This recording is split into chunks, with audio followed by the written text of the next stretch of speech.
آیت نمبر 136، قولو کہو آمنا ایمان لائے ہم باللہ اللہ پر، وما انزلہ اور جو نازل کیا گیا، الینا ہماری طرف، وما اور جو انزلہ نازل کیا گیا، الی ابراہیم ابراہیم علیہ السلام پر، و اسماعیل اور اسماعیل علیہ السلام پر، و اسحاق و یعقوب والاسباط اور اسحاق اور یعقوب والاسباط اور اولاد یعقوب کے، وما اوتی موسیٰ اور جو دیے گئے موسیٰ، و عیسیٰ اور عیسیٰ، وما اوتی اور جو دیے گئے النبیون تمام انبیاء من ربہم اپنے رب کی طرف سے، لا نفرق بین احد منہم نہیں ہم فرق کرتے درمیان کسی ایک کے ان میں سے، وَنَحْنُ لَهُ مُسْلِمُونَ اور ہم اسی کے لیے فرما بردار ہیں۔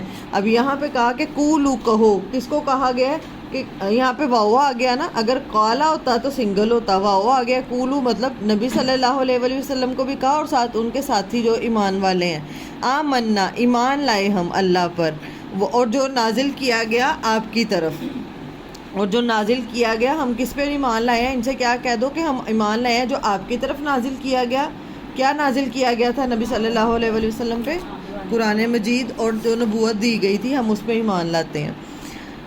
اور جو کس پہ نازل کیا گیا؟ ابراہیم پہ، اسماعیل پہ، اسحاق پہ، یعقوب پہ، والاسباط اور اولاد یعقوب پہ، اور جو دیے گئے موسیٰ اور عیسیٰ، اور جو دیے گئے تمام انبیاء اپنے رب کی طرف سے۔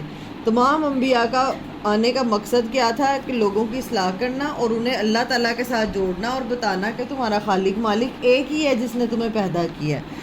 لا نفرق بین احد ہم فرق نہیں کرتے درمیان میں کسی ایک کے، مطلب یہاں پہ فرق کرنے سے کیا مراد ہے کہ کسی ایک نبی کا انکار، سب کا انکار، کسی ایک نبی کا بھی انکار نہیں کرنا۔